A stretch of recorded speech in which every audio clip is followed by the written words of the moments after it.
할렐루야, 반갑습니다. 오늘 주일 예배 함께 영상으로 드리게 되었는데요. 함께 자리에 모여서 예배 드리길 소망했지만 또 상황이 그렇게 되지 못해서 갑자기 영상으로 하게 되었습니다.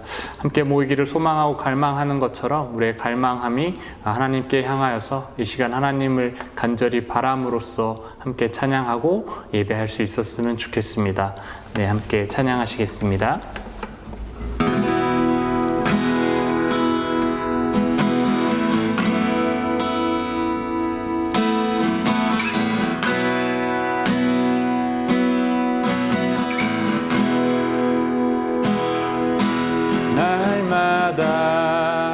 숨 쉬는 순간마다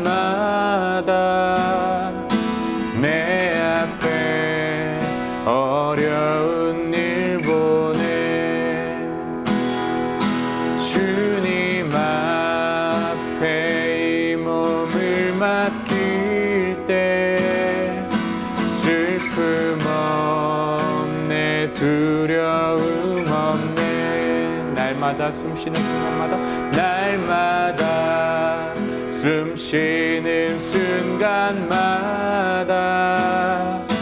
내 앞에 어려운 일 보내 주님 앞에 이 몸을 맡길 때 슬픔 없네 두려움 없네 주님의 그 자비로운 손길 항상 좋은 것 주시도다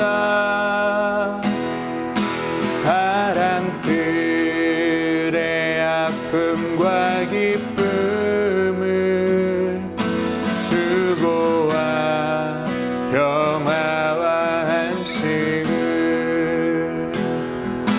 날마다 주님 내 곁에 계셔 자비로 날 감싸주시네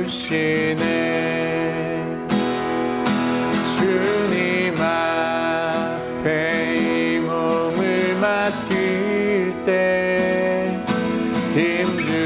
힘주시네 위로한 주네 어린 나를 품에 안으시사 항상 평안함 주시도다 내가 살아 숨을 쉬는 동안 살피신다 약속하셨네 인생의 어려운 순간마다 주의 약속 생각해보네 내 맘속에 믿음 잃지 않고 말씀 속에 위로를 얻네 주님의 도우심 바라보며 모든 어려움 이기도다 흘러가는 순간순간마다 주님 약속 새겨봅니다 흘러가는 순간순간마다 주님 약속 새겨봅니다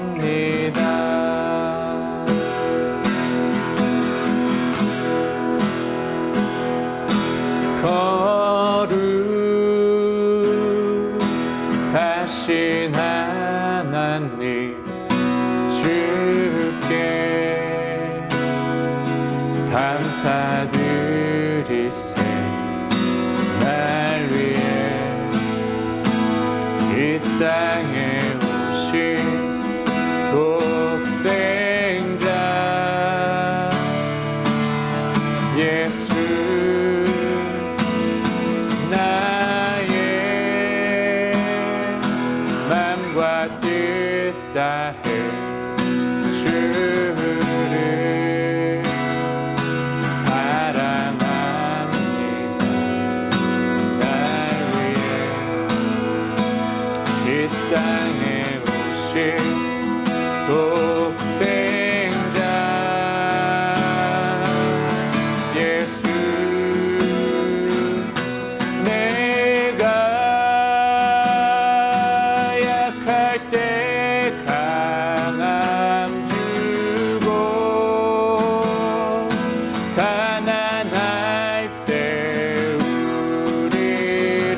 크신 하나님 주께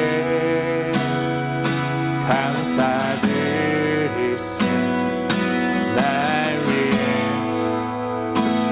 이 땅에 오신 독생자 예수 나의 맘과 뜻 다해 주를 사랑합니다. 날 위해 이 땅에 오신 독생자 예수 내가 약할 때 강함 주고 가난할 때 우리를 부욕해 하신 나의 주 감사. 내가 약할 때 강함 주고 가난할 때 우리를 부욕해 하신 나의 주 감사 감사.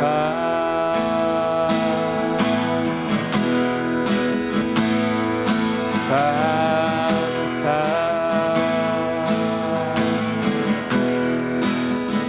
시간 함께 감사하며 기도했으면 좋겠습니다. 하나님 주님의 그 영원하신 말씀으로 변치 않는 그 말씀으로 우리의 삶 가운데 오늘도 인도하시는 주님, 내가 주님만 믿음으로 나아가겠습니다라고 함께 같이 기도하며 나아가시겠습니다.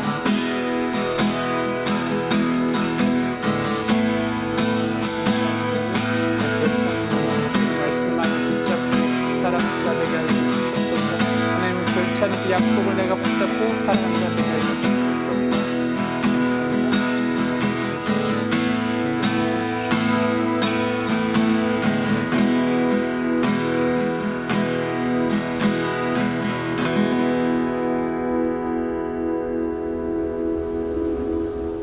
이사야 7장 10절에서 25절 말씀을 함께 봉독합니다.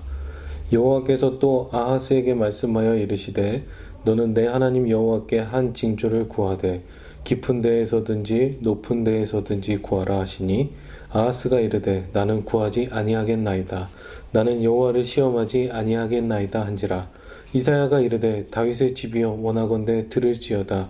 너희가 사람을 괴롭히고서 그것을 작은 일로 여겨 또 나의 하나님을 괴롭히려 하느냐. 그러므로 주께서 친히 징조를 너희에게 주실 것이라. 보라, 처녀가 잉태하여 아들을 낳을 것이요 그 이름을 임마누엘이라 하리라. 그가 악을 버리며 선을 택할 줄 알 때가 되면 엉긴 젖과 꿀을 먹을 것이라. 대저 이 아이가 악을 버리며 선을 택할 줄 알기 전에 내가 미워하는 두 왕의 땅이 황폐하게 되리라. 여호와께서 에브라임이 유다를 떠날 때부터 당하여 보지 못한 날을 너와 내 백성과 내 아버지 집에 임하게 하시리니 곧 아수르 왕이 오는 날이니라. 그날에는 여호와께서 애굽 하수에서 먼 곳에 파리와 아수르 땅의 벌을 부르시리니 다 와서 거친 골짜기와 바위 틈과 가시나무 울타리와 모든 초장에 앉으리라. 그날에는 주께서 하수 저쪽에서 새내어 온 삭도 곧 아수르 왕으로 내 머리에 머리털과 발털을 미실 것이요 수염도 깎으시리라. 그날에는 사람이 한 어린 암소와 두 양을 기르리니 그것들이 내는 젖이 많으므로 엉긴 젖을 먹을 것이라. 그 땅 가운데에 남아있는 자는 엉긴 젖과 꿀을 먹으리라. 그날에는 1000그루의 은 1000개의 가치가 있는 포도나무가 있던 곳마다 찔레와 가시가 날 것이라. 온 땅에 찔레와 가시가 있으므로 화살과 활을 가지고 그리로 갈 것이요 보습으로 갈던 모든 산에도 찔레와 가시 때문에 두려워서 그리로 가지 못할 것이요 그 땅은 소를 풀어 놓으며 양이 밟는 곳이 되리라. 아멘. 한 주간 안녕하셨습니까? 오늘 함께 예배 드리려고 했었는데 갑작스러운 상황에 당황스럽지만 함께 예배드리지 못하지만 이렇게 음성으로 함께 예배드릴 수 있게 해주신 하나님께 감사드립니다. 계속해서 이사야 말씀을 함께 살펴보도록 하겠습니다. 오늘 7장 말씀을 중심으로 함께 살펴볼 텐데 오늘 7장에서는 아하스 왕의 이야기가 나옵니다. 열왕기하 16장을 보시면 아하스에 대해서 자세히 보실 수 있습니다. 아하스는 바알을 섬기고 이방인들을 본받아 자신의 아들을 불태워 우상의 제물로 바치는 아주 사악한 자였습니다. 하나님의 말씀을 들어도 깨닫지 못하고 보아도 알지 못함으로써 여호와 하나님의 은혜를 거부하며 살았던 왕이었습니다. 아하스는 유다의 왕으로서 하나님 앞에서 백성을 대표합니다. 아하스를 통해 우리는 그 당시의 이스라엘의 모습을 짐작할 수 있습니다. 죄로 가득한 그들의 삶을 하나님께서 어떤 방법으로 이끌어 주시는지 오늘 본문을 통해서 함께 살펴보도록 하겠습니다. 오늘 이 이야기는 주전 734년 혹은 735년경의 일입니다. 당시 아수르가 가장 큰 힘을 가지고 있었고 주변 나라들은 아수르의 눈치를 보며 속국으로 살고 있는 상황이었습니다. 그때 아람과 북이스라엘은 반아수르 동맹을 맺고 유다 왕인 아하스에게 손을 내밉니다. 그러나 아하스 왕은 거절했습니다. 그러자 이 두 동맹국 아람과 북이스라엘은 유다를 공격하려고 합니다. 이 이야기를 들은 아하스 왕과 백성들은 사시너머 떨듯이 두려움에 떨었습니다. 그들은 과거 전쟁의 악몽이 되살아났습니다. 이제 유다는 큰 위기를 맞이한 것입니다. 그때 하나님은 이사야를 부르시고 아들을 데리고 아하스 왕을 찾아가라고 말씀하십니다. 연합군은 유다 왕 아하스를 제거하고 그 자리에 다른 사람, 자신들과 동맹을 맺기 위해 자신들의 말을 잘 들을 수 있는 왕을 세우기 위해 아하스를 제거하려고 합니다. 아하스를 제거하고 다브엘의 아들을 유다의 왕으로 삼기 위하여 침략해온 연합군은 본의 아니게 하나님의 권위의 정면으로 도전하고 있는 상황을 보여주고 있습니다. 하나님은 다윗 언약을 통해 다윗과 후손들이 주의 백성을 영원히 통치하게 하실 것이라고 약속하셨습니다. 그러므로 이 침략자들의 계획은 하나님의 약속을 위기에 빠뜨리는 행위인 것입니다. 이제 우리는 왜 믿음이 없는 아하스에게 하나님의 은혜를 베푸시는지 그 이유를 찾아야 됩니다. 아하스가 하나님의 축복을 받을 만한 인물이 아니었습니다. 하나님께서 그에게 은혜를 베푸신 이유는 그의 원수들이 하나님을 대적했기 때문입니다. 그들은 지금 본의 아니게 하나님의 신실하심과 주권의 도전장을 내놓았던 것입니다. 살다 보면 하나님의 축복은 우리가 잘해서가 아니라 우리의 대적 문제가 우리보다 하나님 앞에 더 커다란 죄를 범하고 있기 때문에 우리에게 자비를 베푸실 때가 있다는 사실을 종종 주변에서 목격하게 됩니다. 이제 하나님의 계획이 무엇인지 우리는 함께 살펴보겠습니다. 10절에서 12절입니다. 여호와께서 또 아하스에게 말씀하여 이르시되 너는 내 하나님 여호와께 한 징조를 구하되 깊은 데에서든지 높은 데에서든지 구하라 하시니 아하스가 이르되 나는 구하지 아니하겠나이다. 나는 여호와를 시험하지 아니하겠나이다 한지라. 하나님께서는 아하스 왕에게 믿음의 확신을 심어주기 위해서 먼저 징조까지 보여주시고자 하십니다. 하나님은 하늘에서나 땅에서나 징조를 주시겠다고 하십니다. 징조는 하나님이 함께 하시는 초월적인 증거입니다. 인간의 이성을 초월하여 하나님의 능력을 보여주시겠다고 하십니다. 아하스 왕에게 어떤 징조라도 하나님께 구하기를 원하셨습니다. 징조는 앞으로 있을 일에 대한 맛보기였습니다. 하나님은 아하스에게 하나님이 함께 하신다는 믿음을 심어주시기 위해서 어떤 표적이든지 구하는 대로 보여주시겠다고 약속하셨습니다. 하나님의 일방적인 은혜로 아하스의 믿음을 돕고자 하신 것이었습니다. 하나님이 아하스에게 징조를 구하라고 하셨지만 아하스는 하나님께 표적을 구하지 않겠다고 합니다. 그는 하나님을 시험하지 않겠다고 믿음 있는 것처럼 말을 하며 하나님 앞에 징조를 구하지 않습니다. 그런데 사실은 이 징조를 구하지 않겠다라는 말은 하나님에 대한 불신에서 나온 말입니다. 우리가 하나님을 불신하여 표적을 구하는 것은 죄입니다. 그러나 하나님을 믿음으로 하나님이 표적을 구하라고 할 때 표적을 구하는 것은 믿음입니다. 우리가 믿음으로 표적을 구하는 것은 잘하는 것입니다. 우리가 하나님을 믿는다면 표적을 주시도록 기도해야 합니다. 사도들은 표적과 기사를 거룩한 종 예수의 이름으로 이루어지게 해달라고 기도했습니다. 아하스가 표적을 구하지 않는 것은 하나님을 믿지 않기 때문입니다. 아하스는 강대국인 아수르를 의지하고 하나님을 믿지 않았습니다. 열왕기하 16장에 보면 잘 나와 있습니다. 북이스라엘이 아람 왕을 의지하자 아하스도 아수르 왕을 의지하고자 하였습니다. 그는 눈에 보이지 않는 하나님보다 눈에 보이는 강대국을 의지하고자 하였습니다. 눈에 보이지 않는 하나님의 도움은 더디고 눈에 보이는 사람이나 강대국의 도움은 빠른 것 같이 느껴졌습니다. 이것이 사람의 마음입니다. 사람들은 눈에 보이지 않는 하나님보다 눈에 보이는 것을 더 쉽게 의지합니다. 눈에 보이지 않는 하나님보다는 눈에 보이는 돈이 훨씬 쉽게 문제를 해결하고 눈에 보이는 사람이 훨씬 쉽게 도움을 줄 것처럼 보입니다. 사람들은 눈에 보이는 것을 의지하기 때문에 하나님을 의지하지 않습니다. 그러나 우리는 눈에 보이는 것을 주관하시는 분이 하나님이심을 알아야 합니다. 아수르를 주관하시는 분도 하나님이십니다. 그러나 아하스는 하나님을 의지하지 않고 아수르를 의지하다가 많은 피해를 보게 됩니다. 그는 아수르를 의지하고 아수르의 신을 의지합니다. 아수르에서 흙을 가져다가 아수르와 같은 제단을 만들고 아수르의 신을 섬기기도 하였습니다. 아수르가 유다를 도와준 것은 결국 자신의 유익을 위해서 도와준 것이었습니다. 후에 유다를 집어삼키려고 하는 그들의 계략이었습니다. 아하스는 이런 아수르의 야욕을 몰랐습니다. 요즘에도 눈에 보이는 아수르가 너무 많이 있습니다. 요즘 우리의 삶에 눈에 보이는 아수르들이 너무 많이 있습니다. 예전에 못 살 때는 우리가 의지할 것이 많지 않았습니다. 많은 사람들이 하나님만을 의지했습니다. 하지만 지금은 우리가 의지해야 할 아수르가 너무 많아서 하나님께 나아가지 않습니다. 우리는 힘들고 어려우면 수많은 아수르를 찾아갑니다. 그러면 사람들이 이렇게 세상의 것을 찾아가는 것을 아시면서도 하나님은 왜 빨리 우리를 돕지 않으실까요? 하나님께서는 먼저 우리가 믿음을 갖기를 원하시기 때문입니다.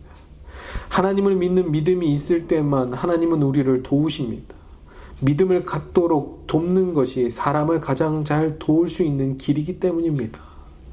우리는 하나님을 믿는 것이 쉽지 않습니다. 우리의 내면이 부패해 있기 때문입니다. 그래도 우리는 하나님을 믿기 위해서 투쟁해야 합니다. 믿음을 주시도록 기도해야 합니다. 우리가 믿음을 가지면 하나님께서는 하나님의 때에 정확히 우리를 도우실 것입니다. 하나님의 방법으로 우리를 도우실 것입니다. 13절 14절입니다. 이사야가 이르되 다윗의 집이여 원하건대 들을지어다. 너희가 사람을 괴롭히고서 그것을 작은 일로 여겨 또 나의 하나님을 괴롭히려 하느냐. 그러므로 주께서 친히 징조를 너희에게 주실 것이라. 보라 처녀가 잉태하여 아들을 낳을 것이요 그의 이름을 임마누엘이라 하리라.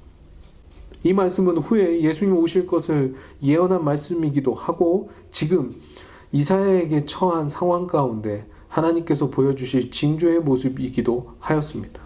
하나님이 우리와 함께 하신다라는 일방적인 그 은혜의 징조를 우리는 기억해야 할 것입니다. 하나님은 두려워 떠는 유다를 함께 하시고 구원해 주실 것을 약속해 주시는 것입니다. 더 나아가서 하나님은 유다뿐 아니라 두려워하는 모든 인류를 구원하실 그리스도를 약속해 주셨습니다. 하나님은 사랑과 은혜의 하나님이십니다. 하나님은 아브라함과 이삭과 야곱에게 하신 모든 약속을 이루시기 위해서 메시아를 우리에게 보내주셨습니다.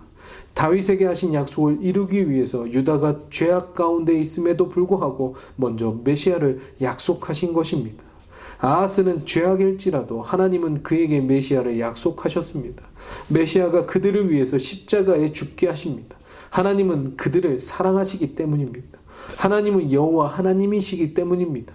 친히 구원 역사를 이루시는 하나님이십니다. 여호와는 당신의 열심으로 구원의 역사를 이루시는 은혜로우신 하나님이십니다. 하나님은 그들이 믿음을 갖는 것이 어려운 것을 너무나 잘 알고 계셨습니다. 하나님은 그들에게 먼저 표적을 주시고 먼저 믿어주시고 먼저 사랑해 주셨습니다. 그들이 믿음을 가질 수 있는 모든 환경을 만들어 주셨던 것입니다. 그리고 믿음을 갖기를 원하셨습니다. 이어서 17절에서 20절 말씀입니다. 여호와께서 에브라임이 유다를 떠날 때부터 당하여 보지 못한 날을 너와 내 백성과 내 아버지 집에 임하게 하시리니 곧 아수르 왕이 오는 날이라. 그날에는 여호와께서 애굽 하수에서 먼 곳에 파리와 아수르 땅에 벌을 부르시리니 다 와서 거친 골짜기와 바위 틈과 가시나무 울타리와 모든 초장에 앉으리라. 그날에는 주께서 하수 저쪽에서 새내어 온 삭도 곧 아수르 왕으로 내 머리의 머리털과 내 백성의 머리털과 발털을 미실 것이요 수염도 깎으시리라. 이제 하나님께서는 믿지 않는 유다가 당한 심판을 말씀하십니다. 너와 내 백성과 내 아버지 집에 임한다는 말씀에서 너는 유다 왕 아하스를 말합니다. 하나님은 벌과 같은 아수르와 파리와 같은 애굽 왕을 불러서 믿음이 없는 아하스 왕을 심판하십니다. 유다의 머리털과 몸의 털을 깎아서 수치를 당하게 하십니다.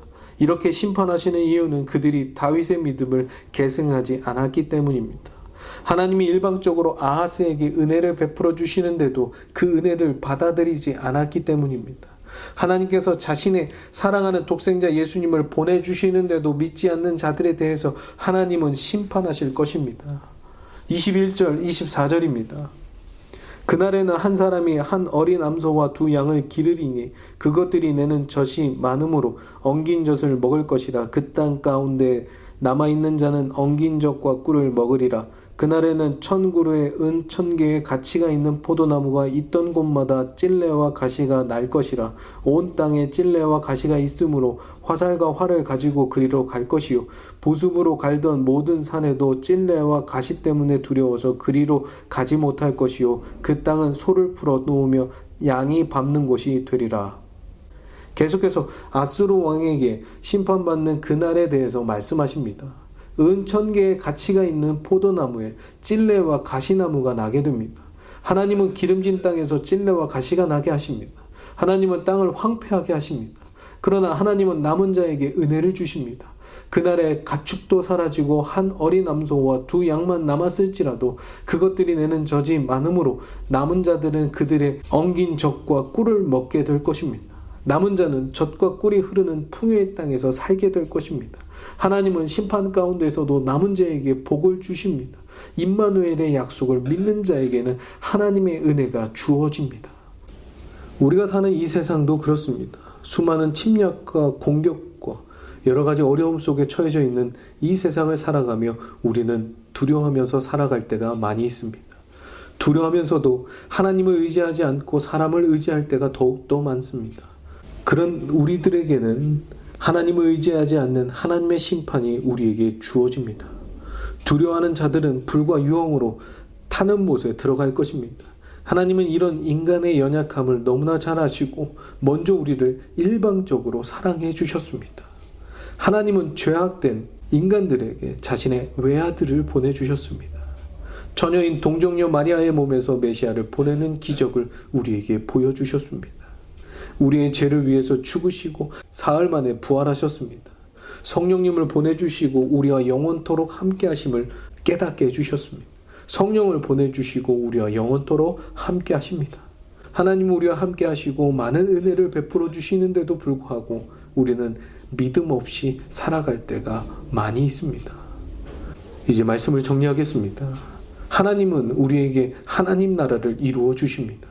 우리의 삶을 되돌아보면 하나님 뜻에 거하지 못할 때가 더욱 많이 있는 것 같습니다.